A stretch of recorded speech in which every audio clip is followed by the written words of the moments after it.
Halo Sobat Sehat semua, Assalamualaikum warahmatullahi wabarakatuh. Salam jumpa kembali dengan saya Sugito di channel Berbagi Sehat. Channel edukasi dan motivasi seputar asam lambung, GERD, anxiety psikosomatis berdasarkan pengalaman saya sebagai orang yang pernah menderita asam lambung, GERD, anxiety psikosomatis dalam waktu yang cukup lama. Dan Alhamdulillah sekarang sudah sembuh. Harapan saya khususnya kepada teman-teman yang masih dalam penderitaan asam lambung, GERD, anxiety psikosomatis setelah menonton video ini akan dapat tersugesti dan termotivasi untuk dapat cepat sembuh. Saya bisa sembuh, insya Allah teman-teman pasti juga bisa sembuh. Badai pasti berlalu. Baiklah teman-teman, pada kesempatan kali ini saya akan berbagi seputar asam lambung, GERD, anxiety psikosomatis dengan topik makan saja takut, kapan mau sembuh. Baiklah teman-teman, sebelum saya lanjutkan ya, tolong yang belum subscribe channel ini klik subscribe dan loncengnya supaya teman-teman tidak ketinggalan konten video-video berikutnya. Dan jika suka, klik like, selalu bagikan ke sosial media teman-teman. Semoga bermanfaat buat kita semua. Baiklah kita lanjutkan, jadi topik kita kali ini adalah makan saja takut, kapan mau sembuh. Nah teman-teman semua, jadi penderitaan asam lambung, GERD, anxiety psikosomatis yang melibatkan penderitaan secara fisik maupun secara psikis ya, ini memang apa ya, ya sensasinya juga banyak sekali, maka tip-tipnya pun itu multi juga. Nah oleh karena itu kita harus berusaha mencermati tentang kondisi kita secara fisik, kemudian perasaan kita secara psikis. Nah sehingga dengan seperti itu maka kita nanti bisa keluar dari jeratan asam lambung, GERD, anxiety psikosomatis dengan mudah. Baiklah teman-teman ya, jadi yang namanya orang terkena asam lambung, GERD, anxiety psikosomatis ya, ketika sudah terkena anxiety dan psikosomatisnya, yaitu tentang kecemasan berlebih ya, sehingga menjadi ketakutan, kekhawatiran, was-was, sampai dengan pikiran juga selalu menganalisa hal-hal yang negatif tentang penderitaan diri kita. Nah ini memang sudah kompleks sekali teman-teman ya. Maka kalau kita tidak mencermati tentang kondisi kita ya, maka kita akan susah untuk keluar. Nah contohnya makan saja itu takut ya. Pengalaman saya itu dulu sampai seperti itu ya. Jadi mau makan saja itu takut. Nah tetapi pikiran kita ya, kita berusaha berpikir secara logis ya. Nah kalau kita makan saja takut, kapan mau sembuh gitu loh. Padahal yang namanya orang yang sehat itu memang harus makan cukup, kan seperti itu logikanya ya. Nah maka dari itu ini hal-hal yang harus disadari itu seperti itu teman-teman ya.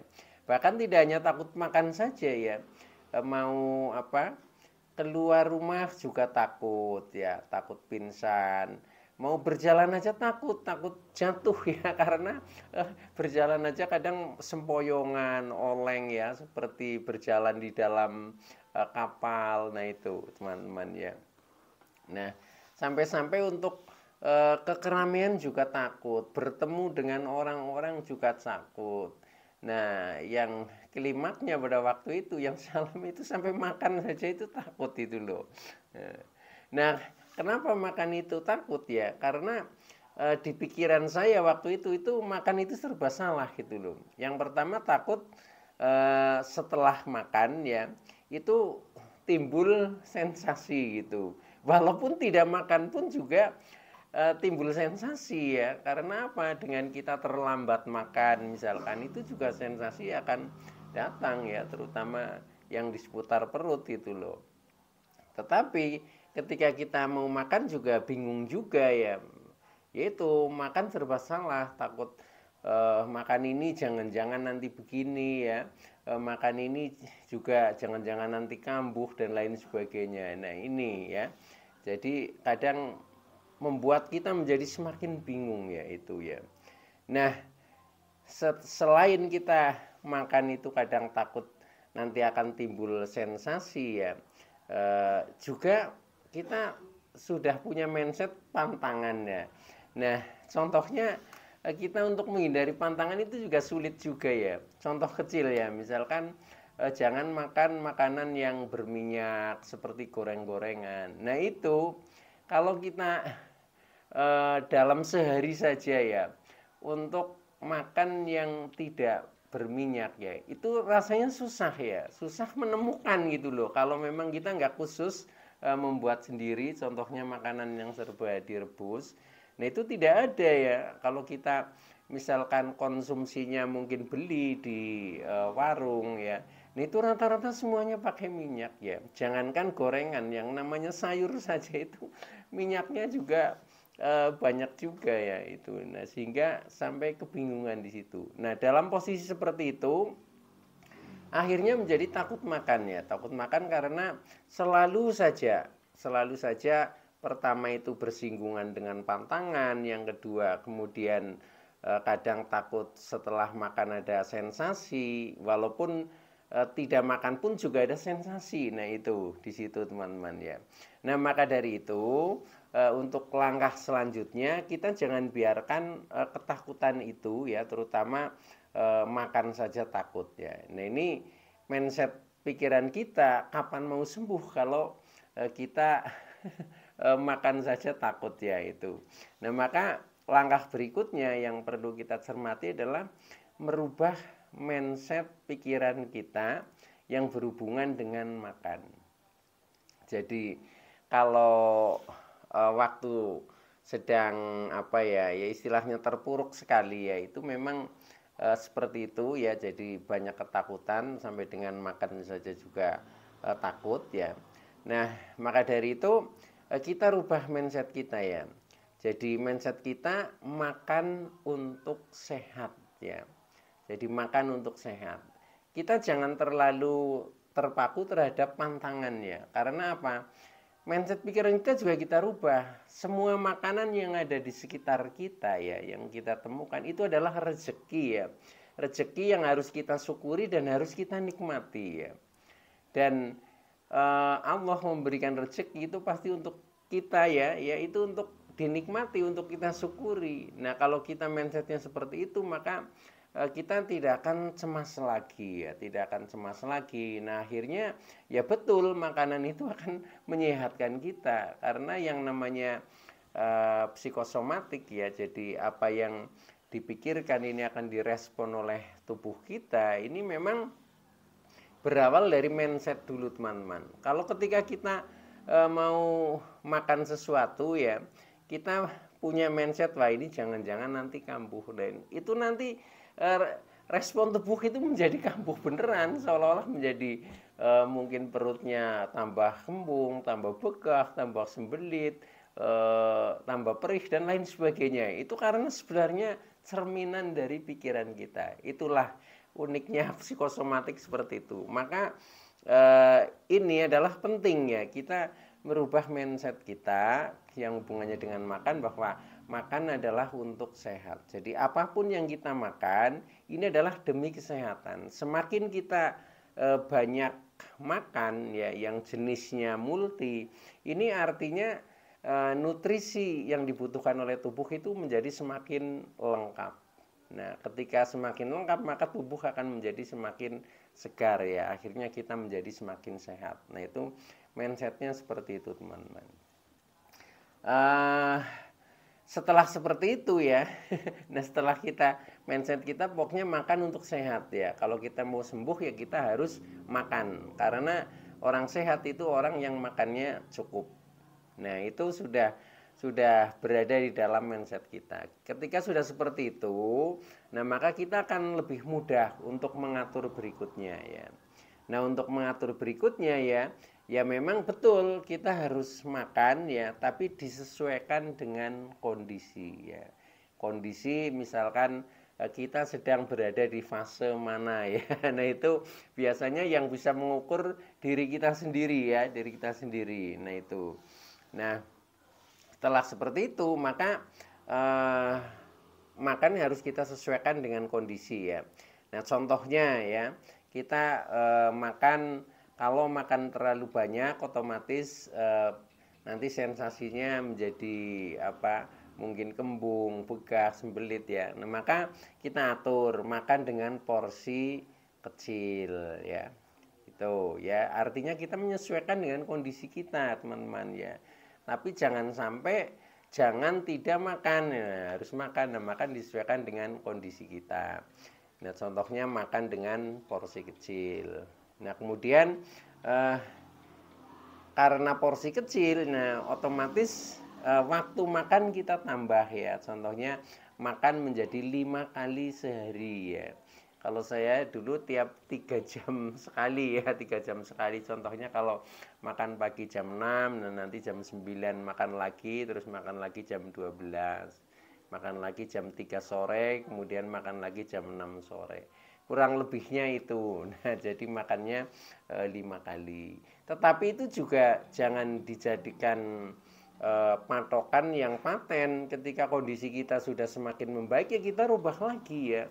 Yang pada akhirnya nanti menjadi normal, contohnya makan cukup 3 kali seperti itu teman-teman ya. Tapi harus disesuaikan dengan kondisi dan kondisi tubuh kita ya, yang bisa mengukur tiap-tiap individu orang ini berbeda-beda ya. Itu termasuk jenis makanan ya. Jenis makanan juga sebaiknya jangan mantang terus ya, karena kalau kita mantang terus nanti kita akan kekurangan nutrisi ya. Nah, akhirnya kadang badan menjadi kurus ya, justru menjadi semakin lemah. Nah, itu juga harus dikendalikan, jangan istilahnya mantang terus, tapi kita kurangi ya makanan-makanan yang sensitif ya terhadap lambung kita. Nah, itu kita kurangi gitu. Jadi dengan seperti itu maka kita juga tidak akan cemas, karena memang tujuan kita untuk memenuhi nutrisi yang ada di dalam tubuh kita supaya cukup, karena kita ingin cepat sehat seperti itu. Jadi sekali-kali contohnya misalkan tadinya mantang yang asam-asam, jeruk misalkan anti sekali terhadap jeruk ya, jeruk jenis apapun ya. Nah, itu ya coba saja dilatih. Ketika jeruk itu manis betul rasanya, itu enggak apa-apa ya, enggak apa-apa. Nah, ini juga untuk memenuhi misalkan vitamin C-nya supaya cukup. Seperti itu teman-teman ya. Jangan kadang kita membuat aturan sendiri ya, mendoktrin diri kita sendiri, akhirnya menghukum diri kita sendiri ya, sehingga resikonya ya yang akan merasakan diri kita sendiri itu. Jadi istilahnya kita itu jangan saklek, tapi cukup ya kita kurangi saja itu jenis-jenis makanan pantangan itu. Nah, kemudian langkah berikutnya setelah seperti itu, kita berusaha memilih makanan yang aman di lambung. Aman di lambung itu artinya ketika makan itu lebih kondusif itu. Contohnya makanan yang lunak-lunak ya, yang lunak. Nah, kemudian mungkin tidak banyak mengandung minyak ya, contohnya masakan-masakan yang direbus ya. Itu seperti itu. Nah, kalau ikan misalkan jangan daging merah, tapi kita pilih daging ikan misalkan, tapi secara nutrisi itu tetap terpenuhi teman-teman gitu. Jadi memilih makanan yang aman di lambung. Nah, kadang bingung, kita mau makan aman gak ini di lambung, kan seperti itu. Nah caranya dicoba aja, dicoba tapi sedikit dulu seperti itu. Kalau dicoba kok tetap nyaman, ya itu berarti yang cocok di lambung kita, itu seperti itu teman-teman ya. Nah, selain itu, langkah selanjutnya kita selalu waspada terhadap makanan pantangan ya. Jadi makanan pantangan yang ekstrim biasanya itu makanan yang pedas-pedas ya, yang asam-asam, yang terlalu pedas, terlalu asam, terlalu berlemak tinggi ya. Seperti itu ya. Kalau kita sekali-kali makan misalkan sedikit agak pedas, itu pun nggak apa-apa ya. Yang penting pikiran kita ini yakin bahwa pedas itu juga mengandung vitamin C ya, sehingga yang penting tidak sampai cuap-cuap ya pedasnya itu biasanya tetap nyaman saja, dan diimbangi dengan makanan yang lain. Kalau makan hanya sambal saja ya otomatis nanti perutnya sakit ya. Tapi ya misalkan sambil makan nasi ya yang pedasnya hanya sekedar rasa gitu enggak apa-apa itu. Itu pengalaman saya begitu teman-teman ya. Sehingga nanti lama-lama menjadi normal karena kita dikatakan sembuh ketika memang sudah normal ya, termasuk normal secara makannya. Kalau makannya masih serba takut, masih ragu, masih banyak pantangan, ini namanya belum sembuh ya itu teman-teman ya. Jadi untuk bisa sembuh itu memang seperti itu. Nah, caranya diawali dari mindset pikiran kita bahwa makan adalah untuk kesehatan itu. Nah, kemudian supaya tidak terjadi cemas ya, jangan istilahnya mantang tapi hanya mengurangi makanan-makanan yang sensitif, sehingga sekali-kali makan ya kita tetap tenang, nggak apa-apa seperti itu teman-teman.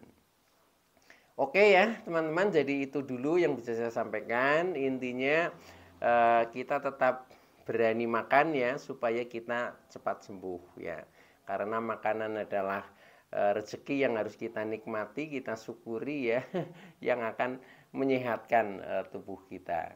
Oke teman-teman ya, itu dulu yang bisa saya sampaikan. Mudah-mudahan teman-teman yang masih dalam penderitaan asam lambung, anxiety psikosomatis akan segera sembuh. Terima kasih atas like, subscribe, serta komennya. Saya Sugito dari channel Berbagi Sehat. Saya bisa sembuh, insya Allah teman-teman pasti juga bisa sembuh. Badai pasti berlalu. Oke, terima kasih. Wassalamualaikum warahmatullahi wabarakatuh.